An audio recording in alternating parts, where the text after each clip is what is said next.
Bismillahirrahmanirrahim. Assalamualaikum warahmatullahi ta'ala wabarakatuh. Alhamdulillahi rabbil alamin. Wabihi nasta'in ala umuri dunya wa din. Salatan wa salaman daimaini wa tadazimaini ala habibina Mustafa Muhammadin sallallahu alaihi wasallam wa ala alihi wa sahbihi ajma'in. Subhanaka la ilma lana illa ma 'allamtana innaka antal alimul hakim.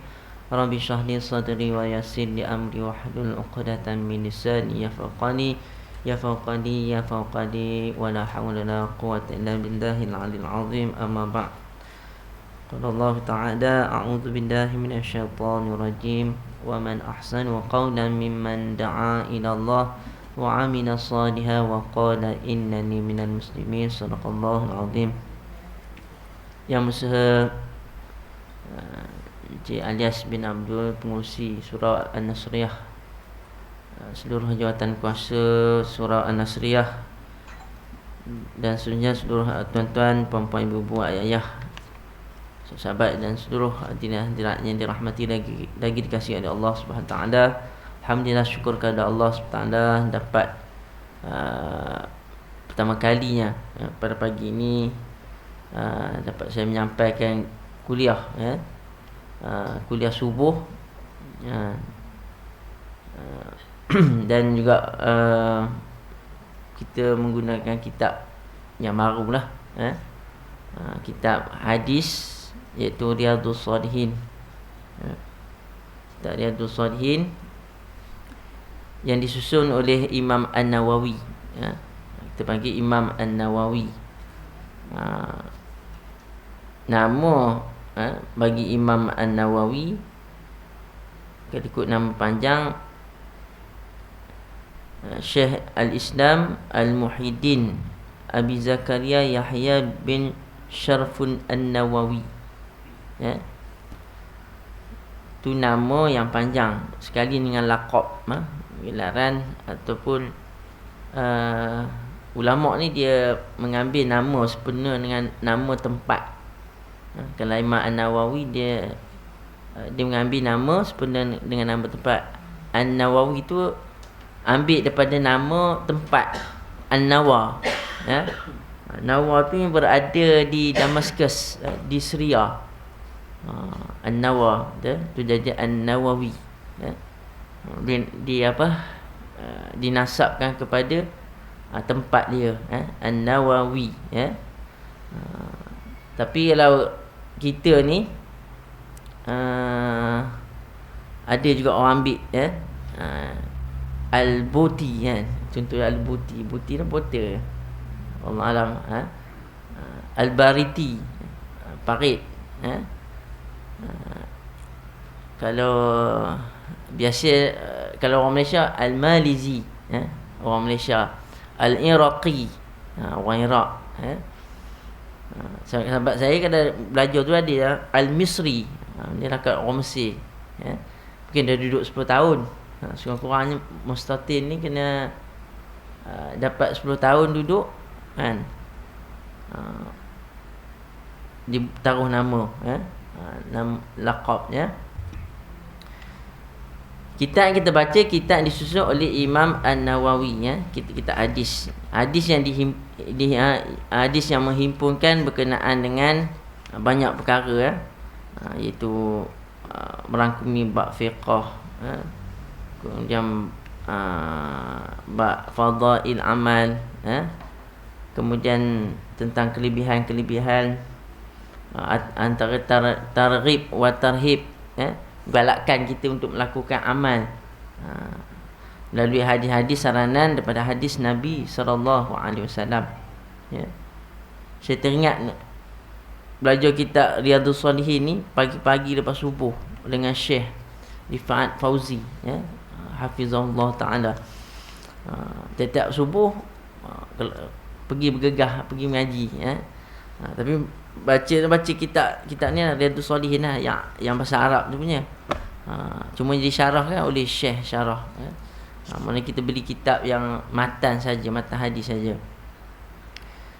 Jadi teringat lepas subuh nak bawa kitab ni. Eloklah. InsyaAllah tentang biodata Imam An-Nawawi, ya. Imam An-Nawawi kita baca ada kan sebelum daripada muka surat tajuk tu ada biodata Imam An-Nawawi.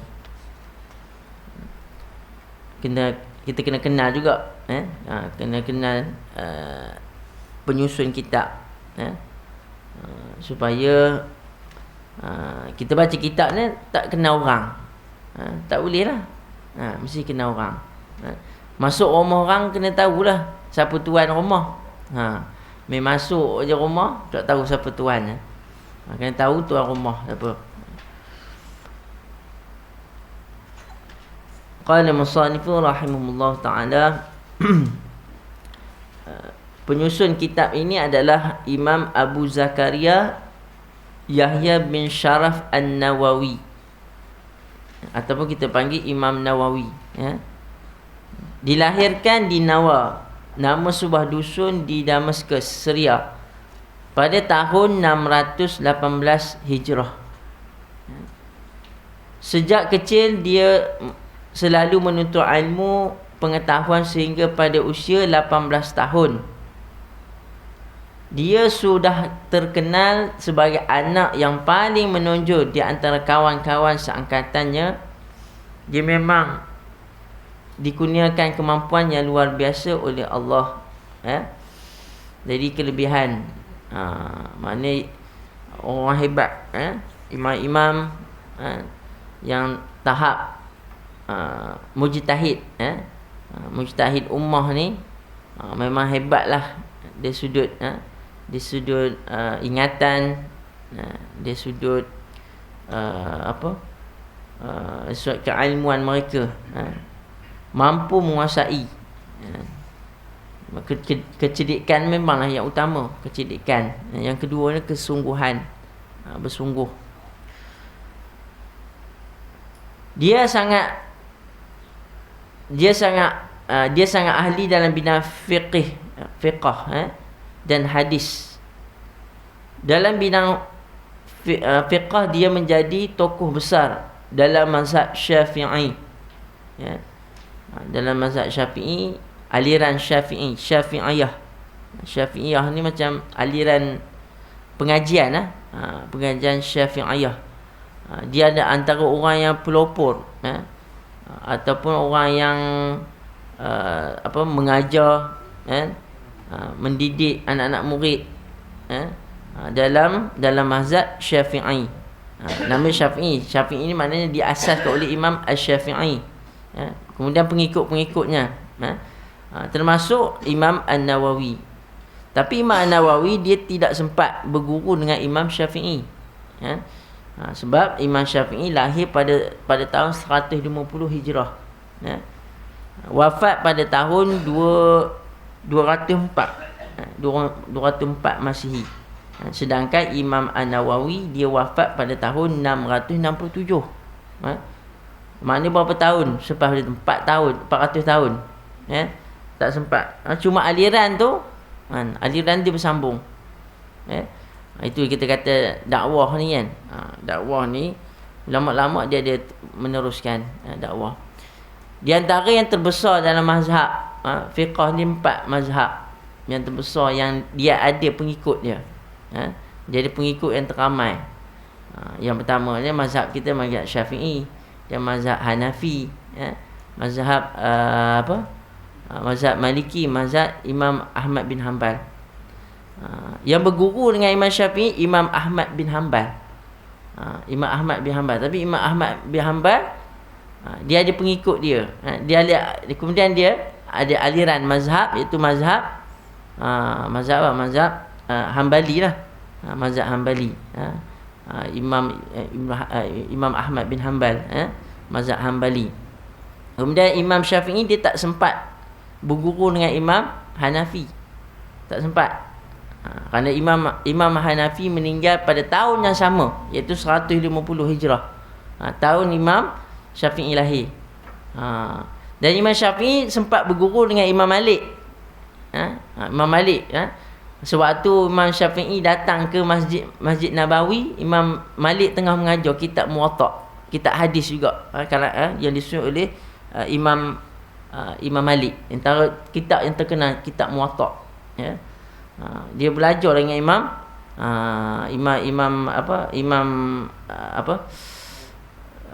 Malik, ya. Imam Malik di Madinah. Tapi mereka ni walaupun menuntut dengan guru, guru yang lain aliran, tapi tak ada masalah, tak ada bergaduh. Tak ada bergaduh. Oh, guru dah hebat, guru ini tak betul. Dia meraihkan semua dekat betul. Betul belaka itu ilmu. Ilmu fiqh ni dia berkembang, dia tak ada apa, walaupun berlainan pandangan tetapi tak menjadi sebagai perbalahan. Dijadikan sebagai satu rahmat. Maknanya ada pandangan yang boleh ikut, pandangannya ada boleh, tak ada masalah. Bukan mengatakan pandangan orang tu tak betul. Sedangkan mereka ni mujtahid. Mujtahid ummah ni orang yang boleh ijtihad. Boleh mengeluarkan ijtihad. Bukan fatwa, ijtihad. Kemudian mereka ni bukan orang calon-calon orang. Mereka ni menghafal beribu-ribu hadis. Beribu hadis dalam kepala. Al-Quran tu 7 tahun dah hafal dah. Imam Syafi'i 7 tahun dah hafal, kan? Kemudian menghafal hadis. Kitab Muwatta' Imam Malik dia boleh hafal. Imam Malik syarah mengajar dia hadapan, dia duduk di belakang. Dia boleh ingat apa Imam Malik, boleh hafal apa Imam Malik ajar. Tu hebat Imam Syafi'i, luar biasa. Dalam perut ibu pun dia 4 tahun. Dalam perut ibunya, ibu mengandung 4 tahun dia dalam perut. Itu dalam mazhab Syafi'i paling lama ibu mengandung 4 tahun. Paling kurang 6 bulan. Itulah tempoh. Sebab apa? Sebab Imam Syafi'i sebut, aku ni dalam perut ibu aku 4 tahun. 4 tahun, ya. Sekarang ni tak jumpa orang 4 tahun. 3 tahun, ya. Tak jumpa. Mungkin Allah Ta'ala beri kelebihan pada Imam Syafi'i. Lama dalam perut ibu, lagi cerdik, lagi pandai.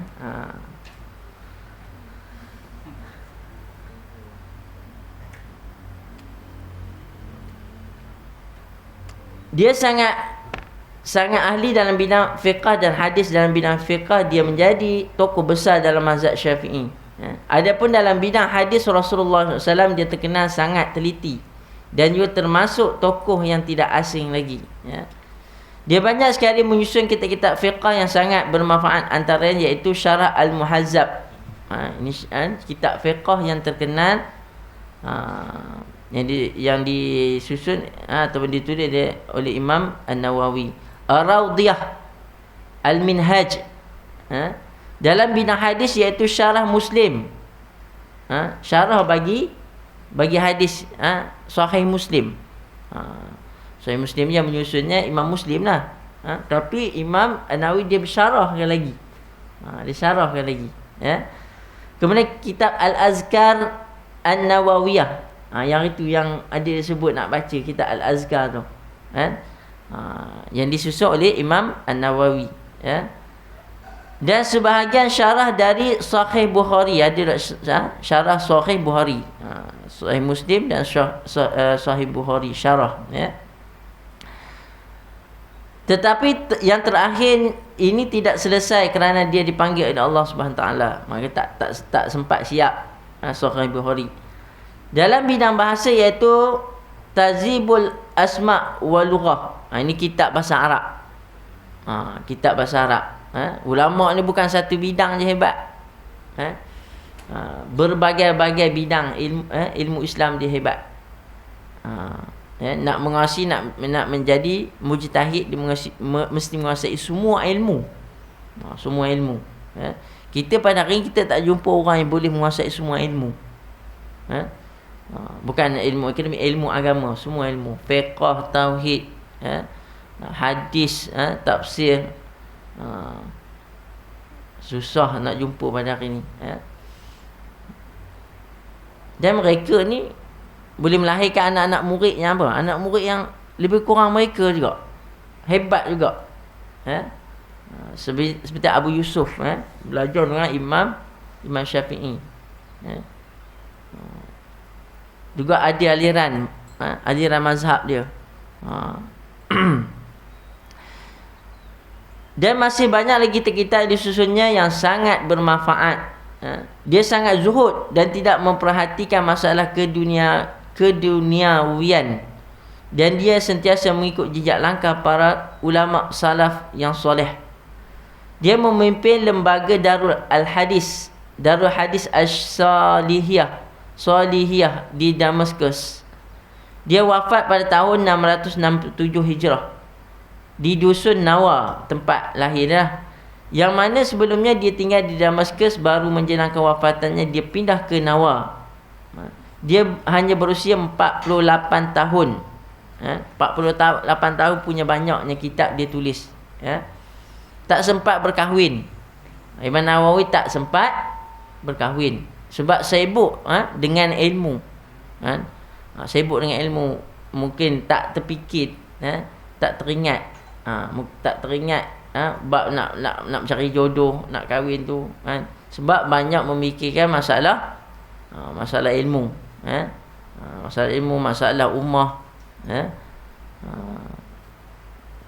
Kita pada hari ni banyak fikir masalah lainnya. Kalau masalah ilmu, banyak orang kita fikir masalah ilmu. Bukan nak belajar tinggi, maknanya nak belajar yang fardu ain pun susah. Banyak mikirkan masalah duniawi,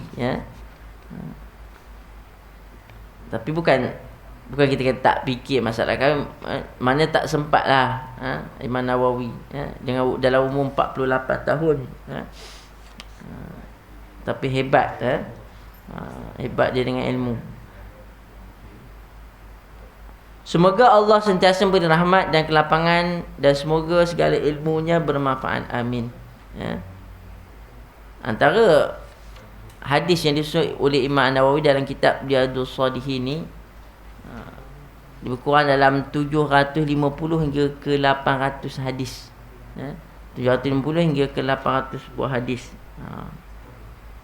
Nama Riyadhus Shalihin, kita apa nama maksud Riyadhus Shalihin? Riyadhus Shalihin, Riyad ni maknanya taman.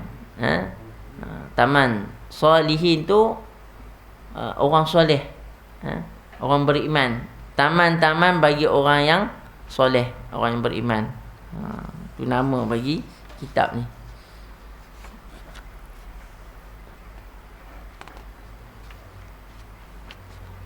Kemudian sedikit pendahuluan Imam An-Nawawi. Bismillahirrahmanirrahim.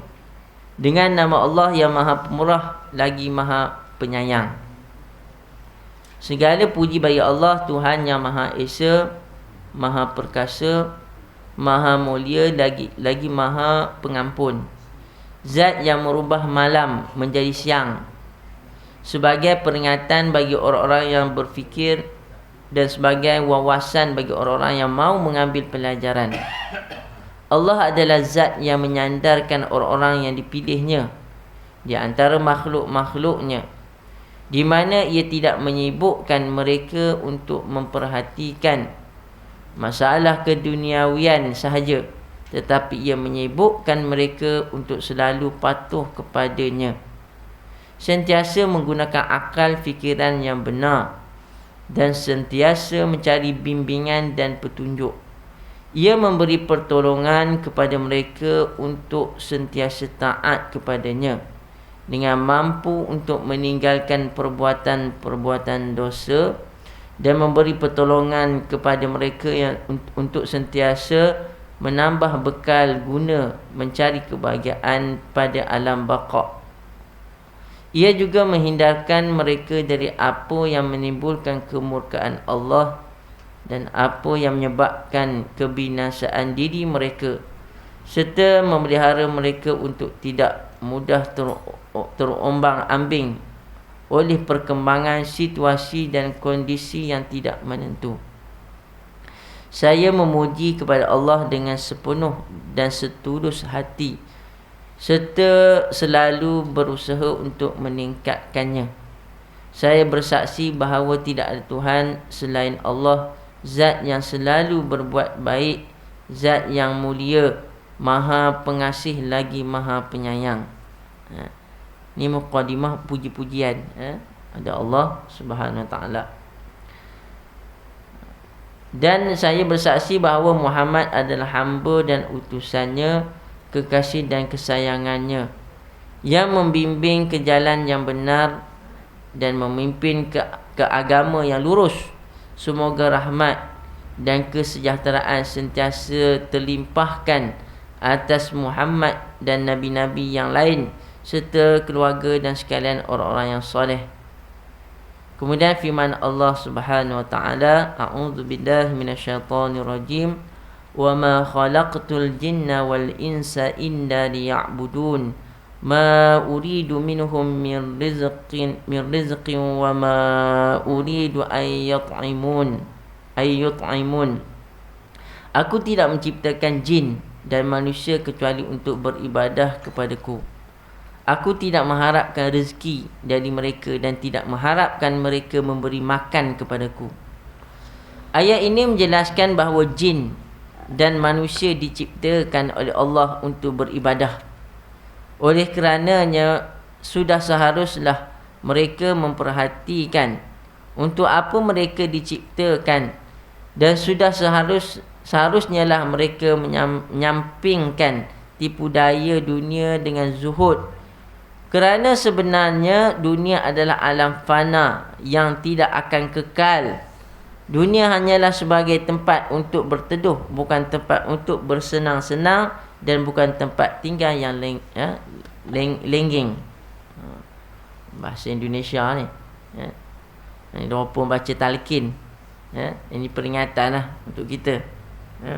Mana tujuan penciptaan manusia ni dan juga jin ni untuk beribadah kepada Allah Subhanahu Wa Taala. Kerana Allah Taala sebut, aku tidaklah mengharapkan rezeki kepada mereka, dan tidak mengharapkan memberi makan kepadaku. Mana tujuan kita beribadah hanyalah kepada Allah Subhanahu Wa Taala. Kemudian ringkasnya yang di bawah, demikianlah keadaan dunia dan keadaan kita serta tujuan Tuhan menciptakan kita telah saya uraikan di atas. Maka sudah seharusnya lah seorang mukallaf mencurahkan dirinya untuk mengikut jejak langkah yang terpilih dan bertindak sesuai dengan jalan yang ditempuh oleh orang-orang yang mempunyai akal fikiran yang benar-benar sihat serta memperhatikan apa yang telah diperingatkan itu. Mana sebaik-baik ikutan ni yang benar, iaitu mengikut sunnah Nabi SAW. Jadi di dalam kitab hadis ni banyak diterangkan maknanya panduan, kita mengikut panduan Nabi, seperti apa yang disampaikan oleh Nabi, maknanya nak menjadi apa orang yang berakhlak dan juga perbuatan yang baik tu mestilah mengikut perbuatan yang ditunjukkan oleh Nabi SAW. Semoga Allah sentiasa melimpahkan rahmat dan kesejahteraannya kepada beliau dan nabi-nabi yang lain. Firman Allah Subhanahu Taala, wa ta'awanu 'alal birri wat taqwa. Tolong menolonglah kamu sekalian dalam kebajikan dan takwa.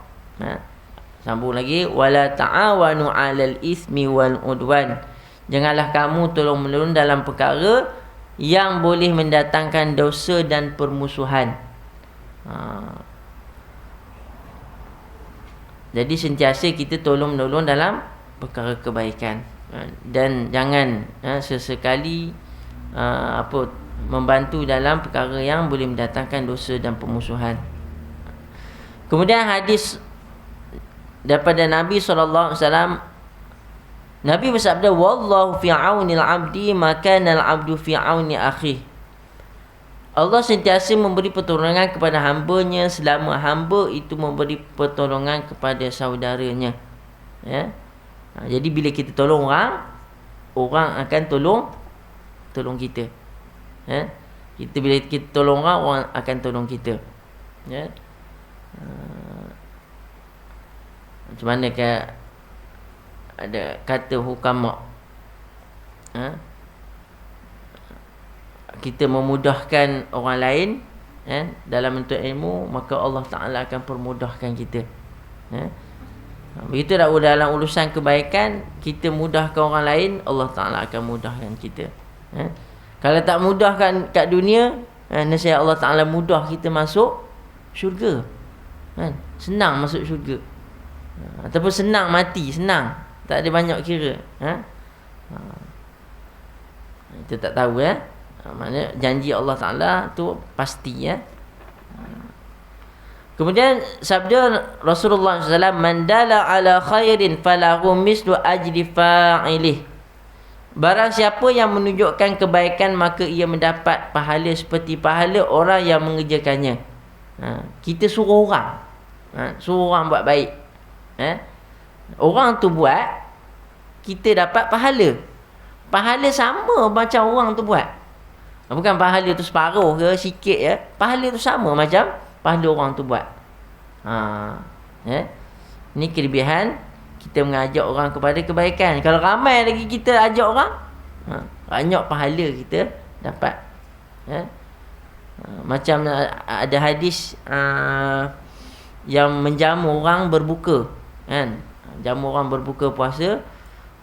Orang tu berbuka puasa, makan, dengan sebab makan buka puasa tu dia kenyang, dia beribadah, maka pahala dia tu dapat sama macam apa dia buat tu dapat kita. Pahala dia berpuasa, pahala dia berpuasa dan dia berbuka. Jangan tunggu bulan puasa baru nak buat baik.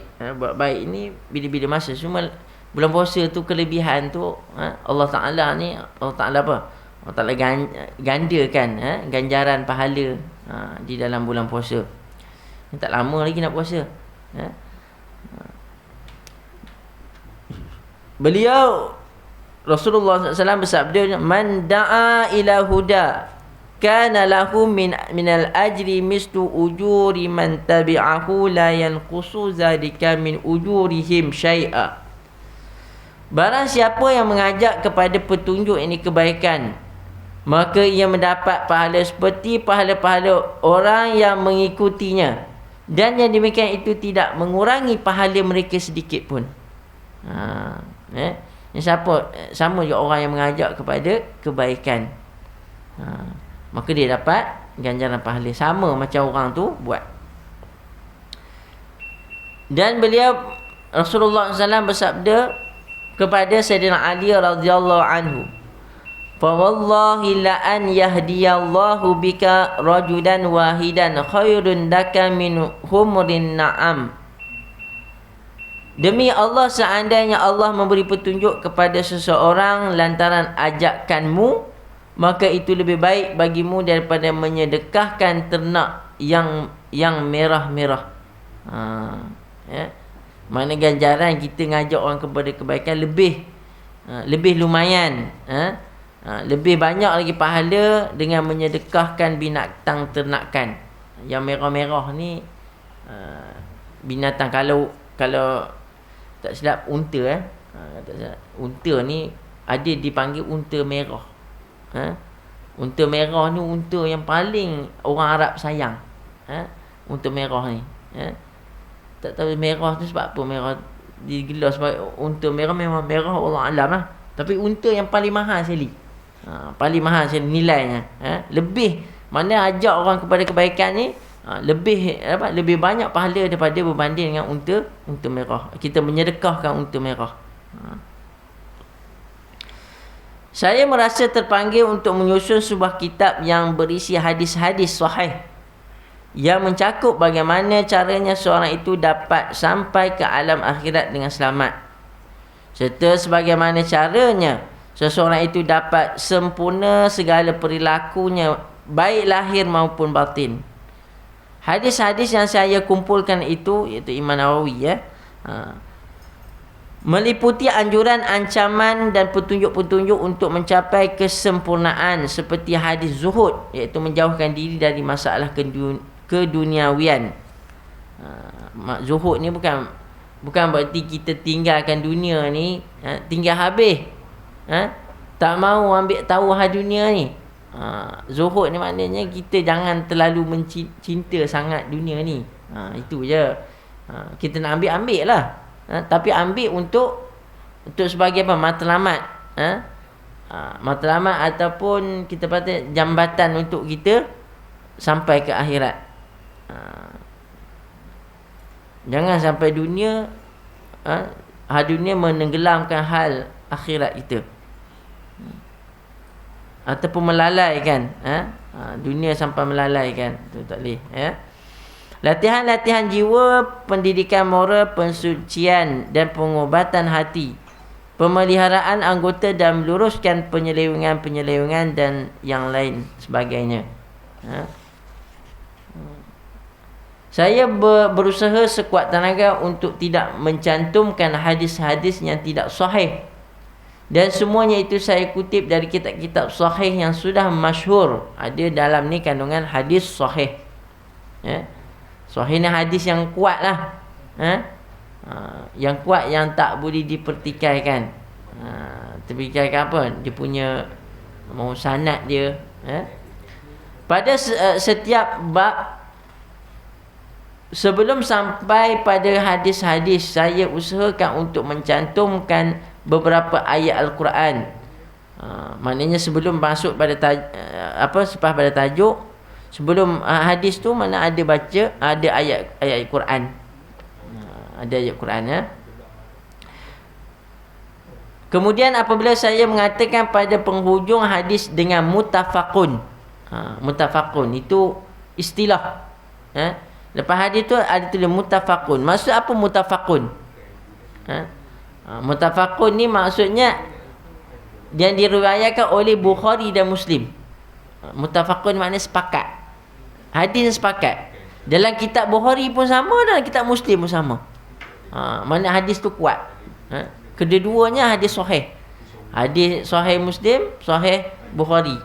Maka kuat dia punya hadis tu.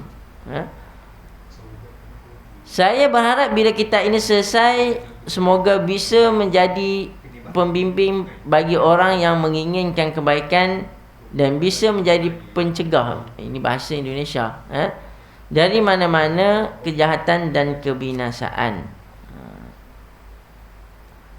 Dan saya minta kepada saudara yang mengambil manfaat dari hadis yang saya kumpulkan ini untuk mendoakan bagi saya, kedua orang tua saya, guru-guru saya dan semua kawan-kawan kita segenap umat Islam. Hanya kepada Allah yang Maha Mulia sajalah saya berpegang dan menyerahkan segala urusan serta tempat saya menyandarkan diri. Allah adalah zat yang mencukupi segala-galanya dan Dia adalah sebaik-baik zat yang menguasai. Tiada daya dan tiada kekuatan kecuali atas pertolongan Allah yang Maha Mulia lagi Maha Bijaksana. Maknanya selesai dah sebagai muqaddimah. Muqaddimah dalam kitab Riyadhus Shalihin. Ini tak masuk lagi tajuk. Masuk.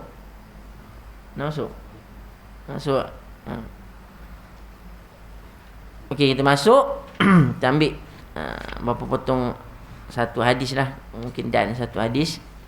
Bismillahirrahmanirrahim. Bab tentang niat dan ikhlas dalam beramal.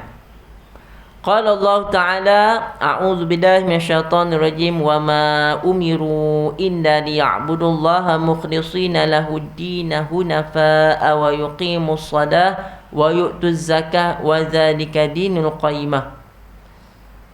Yang maksud, mereka tidaklah diperintah kecuali supaya menyembah kepada Allah dengan ikhlas dalam menjalankan agama yang dengan lurus, mendirikan solat dan menunaikan zakat, itulah agama yang lurus. Surah Al-Bayyinah. Ni dalil, dalil kita ni supaya melaksanakan sesuatu ibadah, beramal, mesti ikhlas kerana Allah SWT. Tujuannya kepada Allah. Tujuan kepada Allah, nak pahala tujuan kepada Allah. Itu nama ibadah. Wa qala ta'ala la yanalallahu luhumahuma wala dima'uha walakin yanaluhu taqwa minkum. Tidaklah sampai kepada Allah daging dan darah korban, tetapi yang sampai kepadanya adalah takwa dari kamu sekalian. Mana takwa ni tempatnya mana? Tempatnya di hati. Tempatnya di hati manusia. Dan juga ni keikhlasan tu, lahir juga takwa tu bermula daripada keikhlasan hati. Bila ikhlas hati kerana Allah Subhanahu Wa Taala, barulah sifat takwa tu dia datang. Mana Allah Subhanahu Wa Taala, mana tak kira berapa ekor lembu kamu tumbang. Contohlah, kan? Berapa ekor lembu ditumbangkan, kan? Bukan kira tu. Yang penting niat orang yang melakukan ibadah tu.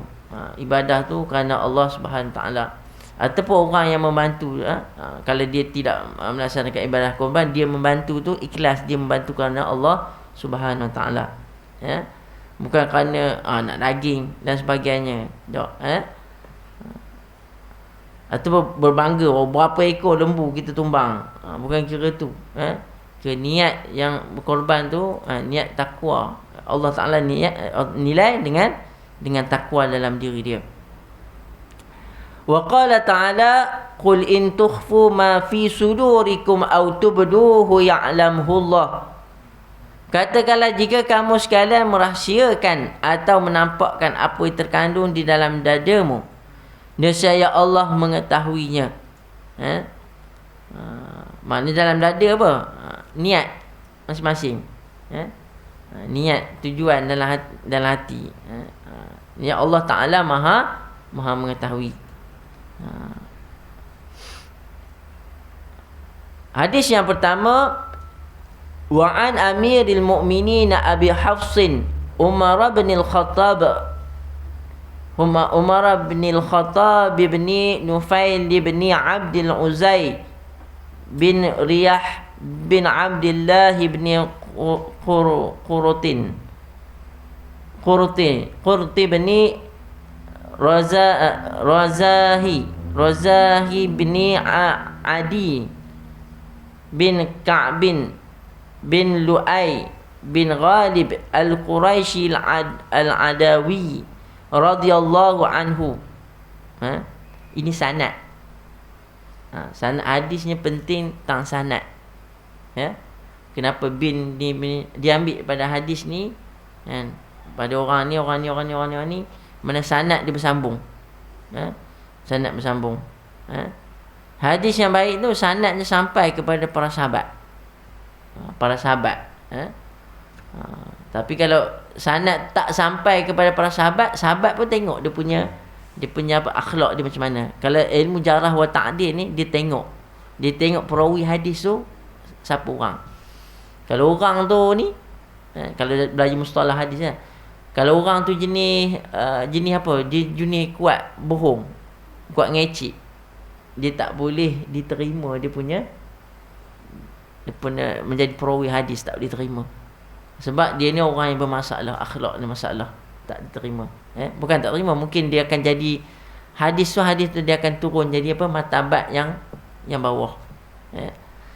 Tapi hadis ni dia nampak macam sanad dia cantik, sampai kepada sahabat, iaitu sahabat yang besar, iaitu Sayyidina Umar Al-Khattab. Sayyidina Umar. Jadi kalau orang belajar hadis ni, dia tengok sanad pun dia dah kenal lah, siapa orang ni. Kalau dia dah biasa dah, dia tak jumpa, contohnya dia tak jumpa hadis, catatan di bawah tu hadis tu daripada hadis sahih ke, hadis hasan ke, hadis dhaif ke, tapi tengok sanad tu dia dah tahu pula. Tu orang yang mengaji lah. Saya tak mengaji tu, kan? Mengaji sikit-sikit lah, tapi bukan mengaji betul-betul tumpu,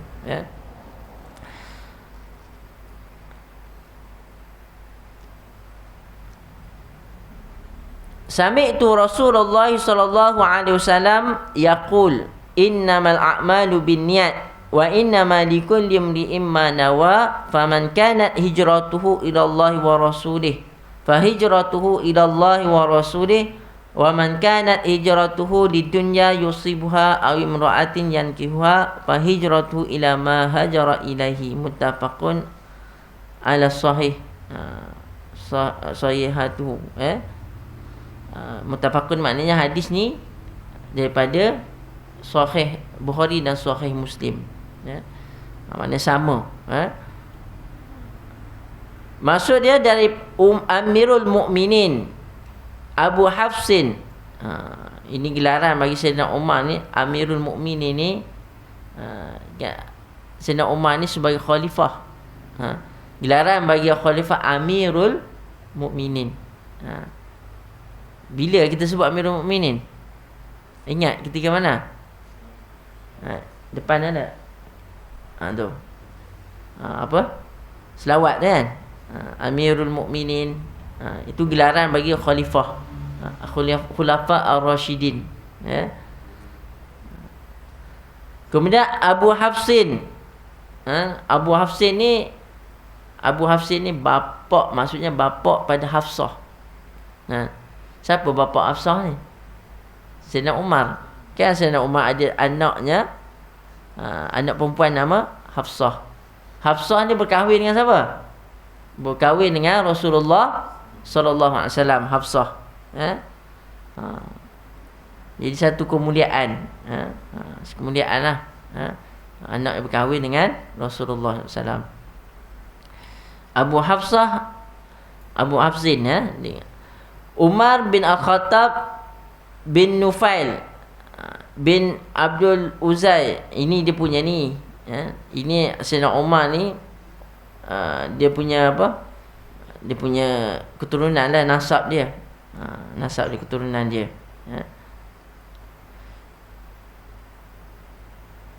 Bin Abdul Umar bin Al-Khattab bin Nufail bin Abdul Uzza bin Riyah bin Abdullah bin Qurat bin Razah bin Adi bin Ka'ab bin Du'ay bin Ghalib Al-Quraisi Al-Adawi radhiyallahu an.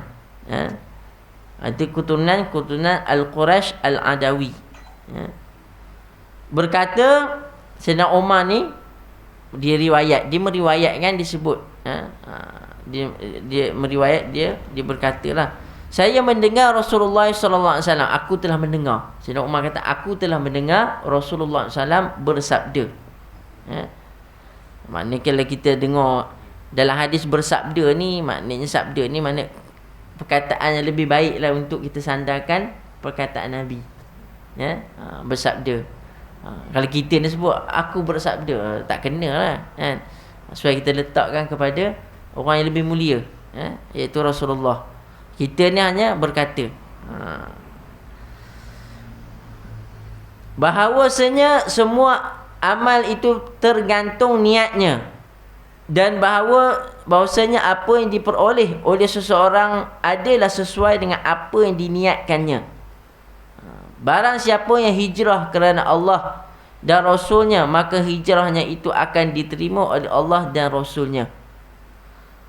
Dan barang siapa yang hijrahnya kerana mencari dunia atau kerana wanita yang akan dinikahinya, maka hijrahnya itu hanya beroleh apa yang diniatkannya dalam hijrahnya itu. Riwayat Bukhari dan Muslim. Ini hadis berkenaan dengan niat. Hadis yang mula-mula sekali, kebanyakan kita hadis bab yang pertama mesti bab niat. Sebab niat ni dia menentukan sah ke tidak amalan seseorang tu. Bermula daripada niat. Kalau tak ada niat, dia takkan jadi ibadah. Dia akan jadi apa? Dia akan menjadi perkara adat. Perkara yang buat je. Tapi tak ada pahala. Kita ni nak elok, biarlah perkara yang kita buat tu dapat pahala. Perkara selagi mana perkara tu mendatang kebaikan. Perkara ibadah tentulah. Tentulah niat kerana Allah Ta'ala. Dan perkara lain, perkara kita kata perkara adat pun boleh menjadi boleh menjadi adat ni maknanya perkara yang biasa lah, biasa kita buat, kan?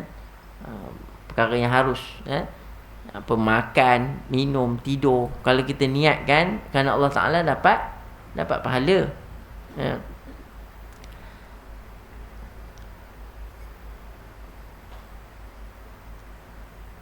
Jadi hadis ni diceritakan terlalu penting lah, dia letakkan kedudukan yang pertama sekali, bab niat ni bab kedudukan yang pertama sekali. Buka lah mana-mana kita hadis, contohnya hadis 40, hadis ni juga, hadis 40 hadis ni juga, kebanyakan niat, niat yang utama. Sebelum nak buat benda lain tu, niat dulu, niat dulu.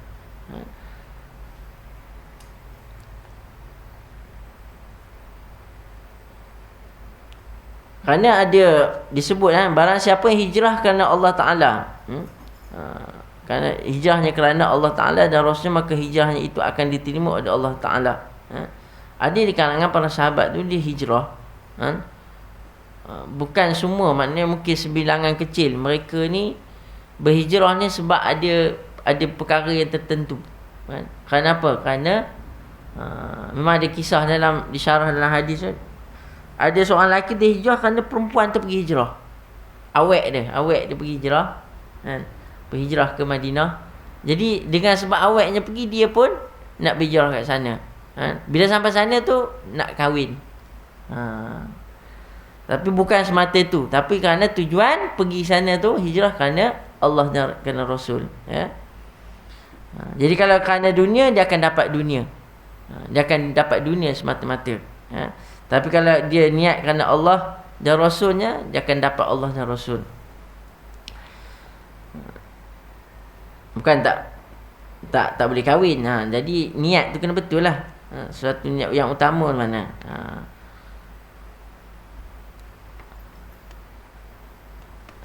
Kemudian hadis yang kedua. Ambil hadis yang kedua. Wa an ummil mu'minin ummi Abdillah Aisyah radhiyallahu anha qalat qala Rasulullah sallallahu alaihi wasallam yaghzu jayshul Ka'bata fa iza kanu bibayda minal ard yukhsafu bi awwalihim wa akhirihim. Qalat qultu ya Rasulullah kaifa yukhsafu bi awwalihim wa akhirihim wa fihim aswaquhum wa man laysa minhum. Qala yukhsafu bi awwalihim wa akhirihim summa yub'atsuna ala niyatihim. Muttafaqun alaih. Hadza lafzul Bukhari. Dari Ummul Mukminin Ummu Abdillah Aisyah radhiyallahu anha berkata, Ummul Mukminin ni, Ummul ni mak, mak bagi orang mukmin, mak bagi orang Islam, iaitu isteri-isteri Nabi. Ini kita Ummul Mukminin. Sebab apa? Dia satu kemuliaan bagi isteri Nabi ni apabila wafatnya Nabi, kan? Wafatnya Nabi, dia tak boleh sesiapa yang berkahwin dengan isteri Nabi. Dia dipanggil sebagai Ummul Mukminin, kedudukannya tinggi, tak boleh siapa berkahwin dengan isteri Nabi. Iaitu Aisyah radhiyallahu anha berkata bahawasanya Rasulullah SAW bersabda, nanti akan ada sekelompok pasukan yang akan menyerang Kaabah. Kemudian ketika mereka sampai di suatu tanah lapang, maka dibinasakanlah mereka semua, sejak dari yang paling depan sampai yang paling belakang. Aisyah berkata, saya bertanya, wahai Rasulullah, bagaimanakah mereka dibinasakan semua sejak dari yang paling depan sampai yang paling belakang? Padahal di antara mereka ada orang yang akan berbelanja, serta ada pula orang yang tidak membantu mereka. Beliau menjawab, mereka dibinasakan semua sejak dari yang paling depan sampai yang paling belakang. Kemudian nanti mereka akan dibangkitkan sesuai dengan niat masing-masing dari mereka. Riwayat Bukhari dan Muslim. Ya. Ini ada kisah yang mana tentera musuh untuk menyerang Kaabah, mana Allah Ta'ala binasakan semua mereka. Ya. Sebab apa? Sebab bergantung kepada niat masing-masing. Ya. Allah Ta'ala menilai.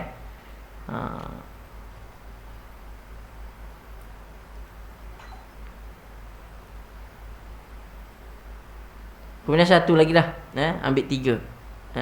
Wa an Aisyah radhiyallahu anha qalat qala an-nabiy sallallahu alaihi wasallam la hijrata ba'da al-fath walakin jihadun wa niyyatun wa idhastunfirtum fanfiru, muttafaqun alaih. Dari Aisyah radhiyallahu anha berkata, Nabi SAW bersabda, tidak ada hijrah lagi setelah ditaklukkannya kota Mekah, tetapi yang tetap ada iaitu jihad, yakni berjuang pada jalan Allah dan niat untuk selalu berbuat baik. Oleh kerananya, jika kamu sekalian dipanggil untuk berjuang, maka berangkatlah. Riwayat Bukhari dan Muslim. Mana Nabi sebut la hijrah, tak ada hijrah ba'dal fath, selepas daripada pembukaan kota Mekah. Tak ada hijrah. Tak ada hijrah lagi sebagaimana hijrah Nabi SAW. Yang ada tak apa? Yang ada hijrah pada hari ini iaitu niat.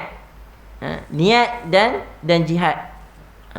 Niat dan jihad. Niat kita, niat apa? Niat untuk berubah. Niat untuk melakukan kebaikan. Dan juga berjuang, berjihad, kena bersungguhlah. Nak melakukan sesuatu tu, nak berhijrah, kena hijrah kepada perkara yang buruk tu kepada kebaikan. Nak melakukan kebaikan kena ada semangat berjuang. Kena ada kesungguhan. Sungguh tu kena ada. Kalau setakat niat tak buat, jadi tak? Tak jadi. Dia mesti disertakan dengan perbuatan tu bersungguh. Bukan orang kata hangat-hangat tiap ayam. Nak berubah, cakap je ubah tapi tak buat pun. Ataupun dia buat, kejap je, lepas tu patah balik belakang. Dia mesti dia mesti kena ada kesungguhan. Niat dan kesungguhan itu mesti ada jihad, niat dan juga jihad. Niat dan jihad. Ya.